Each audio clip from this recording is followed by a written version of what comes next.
मैं अस्थाई नौकरी की बात किया हूं। और माननीय संसदीय कार्य मंत्री जी, इतना बड़ा अन्याय नहीं होना चाहिए। आउटसोर्सिंग को आप खत्म करिए। बिजली विभाग आपका बहुत बड़ा है, स्वास्थ्य मंत्री जी बैठे हैं बहुत बड़ा है, आप संविदा करा दीजिए। ये आउटसोर्सिंग क्यों आप व्यवस्था ला दिए? मेडिकल कॉलेज में आउटसोर्सिंग, जिला अस्पताल में आउटसोर्सिंग, पीएससी सीएससी आउटसोर्सिंग। तो मानवर, हम तो आप एमएलए हो गए, मंत्री हो गए, आप हटेंगे तो पेंशन भी मिलेगी और कूपन भी मिलेगा और देश भर की सुविधाएं। तो आप बता दें कि आउटसोर्सिंग कर्मचारियों को आप क्या देंगे? क्या आउटसोर्सिंग कर्मचारियों को आप राज्य कर्मचारी का दर्जा देंगे? जेम पोर्टल के माध्यम से और जो कंपनियां वहां इन पैनल हैं, हम उनको अवसर देते हैं और उनके माध्यम से आज बेरोजगारी की जो बड़ी समस्या है उसका समाधान उत्तर प्रदेश की धरती पर हम कर रहे हैं।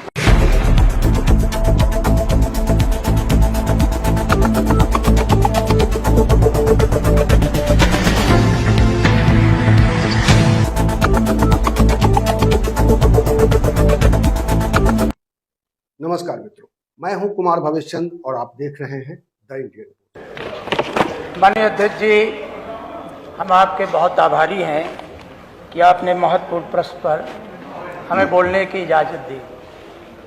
मानवर, हमने श्रम मंत्री से जानना चाहा था कि उत्तर प्रदेश में कितनी योजनाएं संचालित हैं और कितने लोगों को आपने नौकरी देने का काम किया। तो मानवर, श्रम मंत्री जी ने एक विस्तृत विवरण प्रस्तुत कर दिया। हम नौकरी की बात कर रहे हैं और मानवर, श्रम मंत्री जी रोजगार की बात कर रहे हैं। हम अस्थाई नौकरी की बात करते हैं तो श्रम मंत्री जी बताते हैं कि इतने रोजगार मेले लगे, इतना आउटसोर्सिंग। माननीय अध्यक्ष जी, मैं पिछले भी सत्र में कहा था, और श्रम मंत्री जी आप भी पिछड़े वर्ग से आते हैं। ये जो आउटसोर्सिंग है, एक कैंसर से भी ज़्यादा घातक बीमारी है। और मैं जब विभिन्न समितियों की बैठक में शामिल होता हूँ या जो बेरोजगार चेहरों को देखता हूँ, अपनी बहन बेटियों को देखता हूँ मानवर, तो आउटसोर्सिंग को कोई कर्मचारी का दर्जा है ही नहीं। इनको माना ही नहीं जाता कि कर्मचारी है, ना तो इनके वेतन में, ना इनको पेंशन में, कहीं नहीं। और ये कहा जाए मानवर, तो श्रम मंत्री जी आप एक नई सामंती व्यवस्था लाने का काम उत्तर प्रदेश में करने का आप काम किए हैं। और मैं शुरू से ही कहता था कि भारतीय जनता पार्टी पिछड़े और दलितों का पूरी तौर पर विरोधी है और ये अपने आचरण से मानवर ये सिद्ध भी करती है।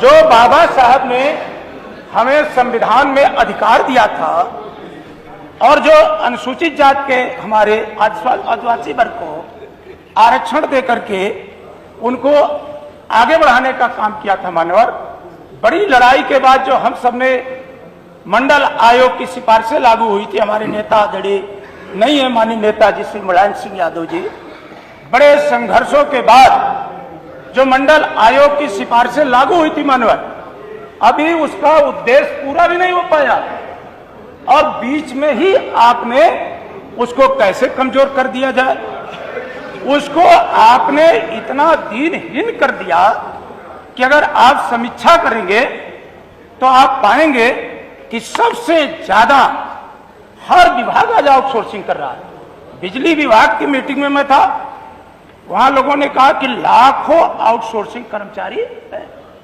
आपका नगर विकास, आपका सिंचाई विभाग और उत्तर प्रदेश के यहां तक मानो सचिवालय में भी आउटसोर्सिंग आ गई। तो इन आउटसोर्सिंग में और स्वास्थ्य विभाग में तो बड़े पैमाने पर है। और जब मानवर हम सब अस्पतालों की तरफ जाते हैं, हमारी नर्स बहनें आज उनको 10,000, 12,000, 8,000 की नौकरी दी जाती है और जो नया सामंत आपकी कंपनी का बैठा है वो उसमें भी कटौती कर लेता है। ये ऐसा पहली बार है उत्तर प्रदेश में भारतीय जनता पार्टी की सरकार में संग्राम जी बेरोजगार प्रश्न पूछ नौजवानों लीजिए, पर इसमें भी कई लोगों का मानवर उसी की भूमिका में है। नहीं, भूमिका अगर एक की 1 घंटा 20 मिनट की है तो संभव खतरनाक नहीं है। है। आप पूछिए प्रश्न, इसके बाद भी कई और माननीय सदस्यों ने और पूछे इसमें। हमारे मंत्री जी के रहते अगर इस तरह से पिछड़े वर्ग के लोगों के हितों पर डाका डालने का काम होगा, दलितों के हितों पर, आदिवासी के हितों पर डाका डालने का काम होगा, तो जो आपका सपना है कि सबका साथ सबका विकास, तो सबका विकास तो मानव कहां हो पाएगा। आप एक वर्ग, इतने बड़े वर्ग को मानव आप एकदम किनारे ले जाके खड़ा कर दे रहे हैं और आप कह रहे हैं कि तीसरी लाइन हम नहीं बोलेंगे क्योंकि हमारा इन पर विश्वास नहीं है। और इसीलिए मैं बार बार जाति जनगणना की 5 बात मिनट करता हो गए, हूं। आपका प्रश्न नहीं आया और आप नाराज हो जाते हैं। मैं नाराज नहीं हो रहा, मेरा निवेदन है, देखिए अभी इसी में 5 लोगों का और नाम है इसी प्रश्न में, तो अगर एक एक व्यक्ति 5 मिनट प्रश्न पूछने में लगाएगा तो संभव नहीं, फिर मैं इसके अलावा किसी को अवसर नहीं दूंगा। मानवर मैं तो शुरू में ही मानवर आपके माध्यम से जानना चाहता प्लीज, मैं मना नहीं कर कि रहा मैं नौकरी की बात करता हूं और ये रोजगार की बात करते हैं। तो मानवर हम तो, आप एमएलए हो गए, मंत्री हो गए, आप हटेंगे तो पेंशन भी मिलेगी और कूपन भी मिलेगा और देश भर की सुविधाएं। तो आप बता दें कि आउटसोर्सिंग कर्मचारियों को आप क्या देंगे? क्या आउटसोर्सिंग कर्मचारियों को आप राज्य कर्मचारी का दर्जा देंगे? क्या इनको सुविधा में आप नहीं दे? तो मानवर आज ये इतनी खराब नीति है मानवर कि ना नौकरी हो पाती, अब घर परिवार उम्मीद रखता है। एक बार तो मानवर एक उदाहरण के साथ हमारे आजमगढ़ में बड़े पैमाने पे हमारी बेटियां आई, बहनें आई जो स्टाफ नर्स के तौर पे काम कर रही थी आउटसोर्सिंग में, और मानवर मार्च अप्रैल के महीने में उन्हें निकाल दिया गया।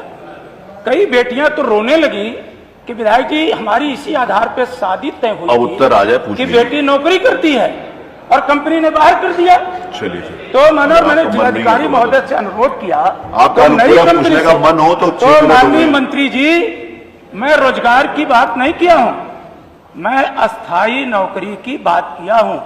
और माननीय संसदीय कार्य मंत्री जी, इतना बड़ा अन्याय नहीं होना चाहिए। आउटसोर्सिंग को आप खत्म करिए। बिजली विभाग आपका बहुत बड़ा है, स्वास्थ्य मंत्री जी बैठे हैं, बहुत बड़ा है, आप संविदा करा दीजिए। ये आउटसोर्सिंग क्यों आप व्यवस्था ला दिए? मेडिकल कॉलेज में आउटसोर्सिंग, जिला अस्पताल में आउटसोर्सिंग, पीएससी सीएससी आउटसोर्सिंग।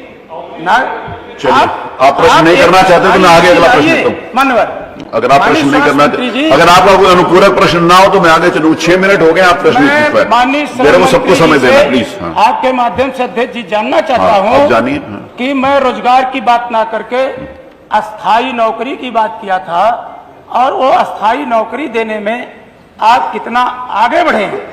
आप तो आयोगों की नियुक्ति पत्र बांट दे रहे हैं, तो जितने माननीय मंत्री जी, बसपा में नियुक्ति पत्र, माननीय मंत्री जी, माननीय मंत्री जी सुन लो तो मैं नहीं, अच्छा जी, अब हो गया, इन्होंने सब समय ले लिया। नहीं, मैं एक प्रश्न में 20 मिनट नहीं दे सकता किसी भी हालत में। आप पूछ लीजिए जरा, माननीय मंत्री जी 1 मिनट बैठिए, अंचल जी पूछ लीजिए, वो दोनों का साथ उत्तर दे दीजिएगा। के माध्यम से मैं जानना चाहता हूं माननीय मंत्री जी से कि हम लोगों ने प्रश्न किया है कि श्रम विभाग द्वारा वो प्रश्न क्या, उस अनुपूरक पूछ लीजिए। उत्तर प्रदेश के बेरोजगार नौजवानों ने कितने रजिस्ट्रेशन कराया है? तो माननीय मंत्री जी ने अपने जवाब में दिया है कि 2023 तक 35,30,423 शिक्षित बेरोजगार नौजवानों ने रजिस्ट्रेशन कराने का काम किया, लेकिन 2 वर्षों में ये मात्र 3,24,858 बच्चों को ही सिर्फ आउटसोर्सिंग के माध्यम से रोजगार देने का काम किया है। या 3 लाख नौजवानों को रोजगार देने के बाद बाकी नौजवानों के लिए इनके पास कोई और योजना है कि नहीं है? और माननीय मंत्री जी ने जो अन्य चीज़ों का पर अपना ध्यान दिया है, उसमें मैं इनके माध्यम से जानना चाहता हूँ माननीय अध्यक्ष जी कि आज जितने विभाग हैं, चाहे सिंचाई विभाग हो, बिजली विभाग हो, स्वास्थ्य विभाग हो, सहकारिता हो, परिवहन हो, शिक्षा जैसे तमाम महत्वपूर्ण विभाग हैं, इन विभागों में आउटसोर्सिंग के माध्यम से, जो किसी एजेंसी के माध्यम से शिक्षित बेरोजगार नौजवानों को सरकार ने रोजगार देने का काम किया है, और कतिपय कारणों से उस एजेंसी को बदलने का काम अगर सरकार करती है तो उन रोजगार परक नौजवानों को भी बाहर करने का काम किया जाता है। क्या सरकार इस बात का आश्वासन देगी कि जिन नौजवानों को हम आउटसोर्सिंग के माध्यम से ही रोजगार देने का काम किए हैं, उन्हें जब तक उसका कार्यकाल है तब तक उसे नौकरी से बाहर नहीं किया जाएगा। दूसरा प्रश्न मेरा है माननीय अध्यक्ष जी कि जिस तरह से इन्होंने आश्वासन दिया है माननीय मंत्री जी ने कि 17 से लेकर के और 14 जून 23 तक जब 35,30,423 नौजवानों ने पंजीकृत करा लिया है तो बाकी जो बचे हुए शिक्षित बेरोजगार हैं जिन्होंने अपना रोजगार दफ्तर में पंजीकरण कराया है, क्या उनको भी रोजगार देंगे? माननीय मंत्री जी,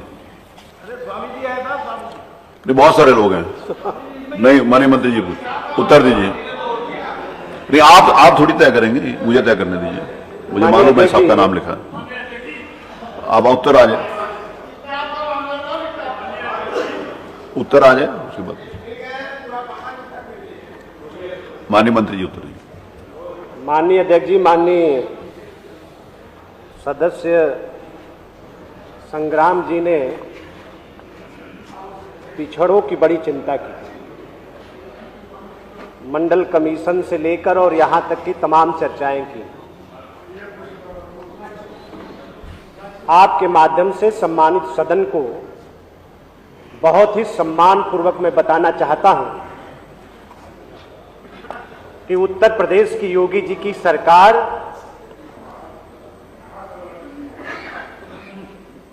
पूरा मौका है। अरे बोलिए बोलिए, आप बोलिए, उधर मत अभी सुनिए। देखिए कल माननीय अध्यक्ष जी वो जानबूझ के डिस्टर्ब कर रहे हैं आपको, आप उनके चक्कर में मत पड़िए। बोलिए। प्रश्न करने का मौका भी दिया है, पूरा तो जवाब भी 7 मिनट प्रश्न किया संग्राम जी ने, 7 मिनट्स। युवा शक्ति हमारी प्राथमिकता है और हर हाथ के काम के संकल्प के साथ हम आगे बढ़ रहे हैं माननीय। और स्पष्ट परमानेंट नौकरी बता दे रहे हैं। अरे आप अपने काहे उनके चक्कर में पड़ रहे हो? अब जो बीच में फिर कोई बोल देता फिर आप उसके चक्कर में पड़ रहे हो। मैं आ रहा हूं। अब हाँ बोलिए। बड़ा स्पष्ट इन्होंने सवाल किया, उसका बड़ा विस्तृत जवाब दिया जिसको स्वीकार किया माननीय सदस्य ने। आउटसोर्स की जहां तक बात है मान्यवर, तो पूरे दुनिया के सामने भारत की सरकार ने एक उदाहरण प्रस्तुत किया है और उसका अनुसरण उत्तर प्रदेश की योगी जी की सरकार ने किया। जेम पोर्टल के माध्यम से और जो कंपनियां वहां इनपैनल हैं, हम उनको अवसर देते हैं और उनके माध्यम से आज बेरोजगारी की जो बड़ी समस्या है उसका समाधान उत्तर प्रदेश की धरती पर हम कर रहे हैं। और माननीय अध्यक्ष जी, आपने मंडल कमीशन की बात कही। मंडल कमीशन जब आया तो उत्तर प्रदेश में किसकी सरकार थी? और दावे के साथ कहना चाहता हूं कि उत्तर प्रदेश की धरती पर अति पिछड़ों के साथ और उनके हक अधिकार पर सबसे ज्यादा डाका डालने का अगर किसी ने काम किया तो ये सवाल करने वाले लोगों ने काम किया। ये 4 बार सरकार में रहे हैं माननीय, ये 4 बार सरकार में रहे हैं, 4 बार ये सरकार में रहे हैं। अरे सुनिए सुनिए सुनिए। और इन्होंने जो नौकरी की बार बार चर्चा कर रहे हैं, उन नौकरियों को उठाकर देख ले मानवर, उसमें कहां राजभर है, कहां बिंद है, कहां बिहार है, कहां प्रजापति है, कहां कुम्हार है, कहां विश्वकर्मा है। आपने आरक्षण की बात कही, आपने आरक्षण की बात कही, आप मंडल कमीशन की बात सुनिए ना, अस्थायी जो नौकरी दे रहे हैं वो बात हम आ रहे हैं आपके बीच में। लेकिन सबसे ज्यादा 4 बार ये सरकार चलाए उत्तर प्रदेश में, और सबसे ज्यादा अगर सबसे ज्यादा इन लोगों ने किसी को ठगने का काम किया तो मोस्ट बैकवर्ड को ठगने का काम किया, अति पिछड़ों को ठगने का काम किया, राजभरों को ठगने का काम किया। बिंद बिहार नोनिया चौहान, केवट मल्ला, पाल गणेरिया और प्रजापति कुंभार को इन लोगों ने ठगने का काम किया। उठाकर देखने आ करेंगे, ये 4 बार की इनकी नौकरियां बताती है। सिर्फ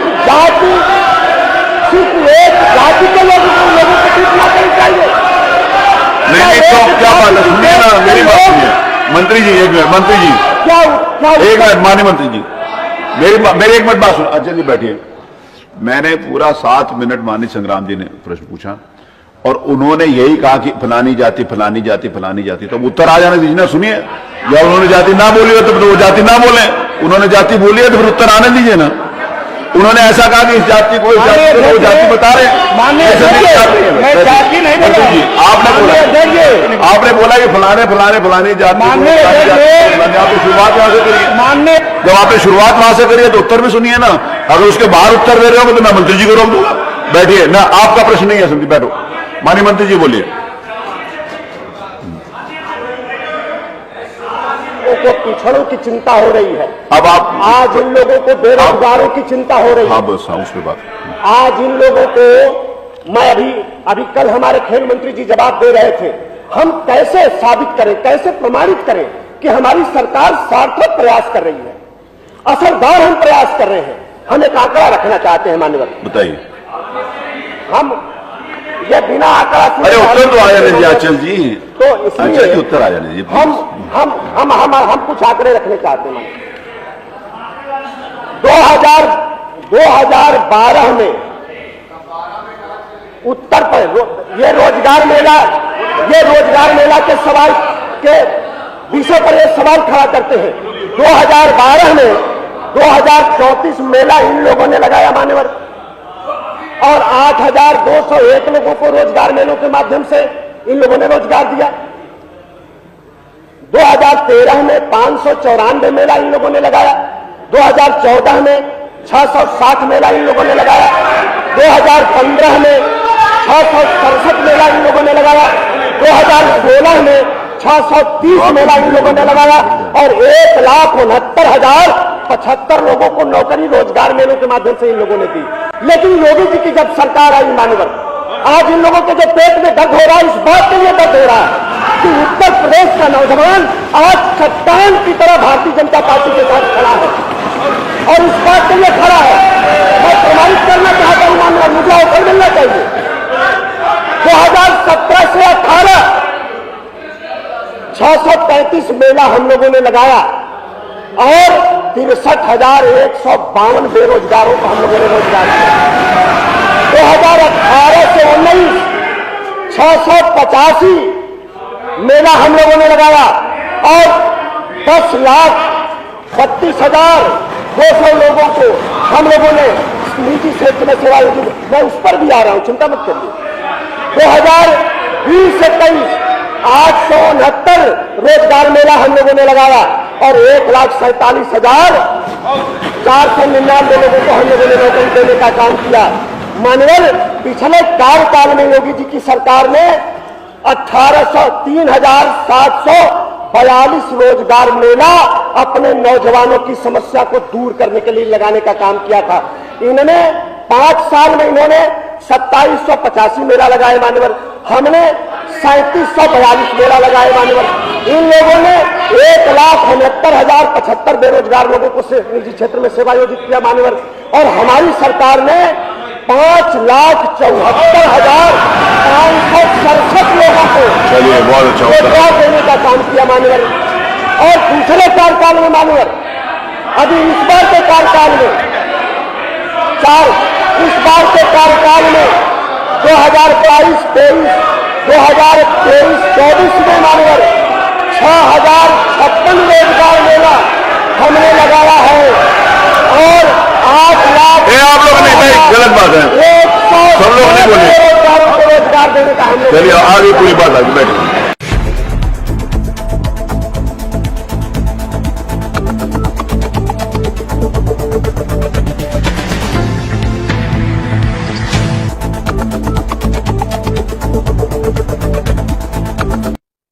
नमस्कार मित्रों, मैं हूं कुमार भवेश चंद और आप देख रहे हैं द इंडियन।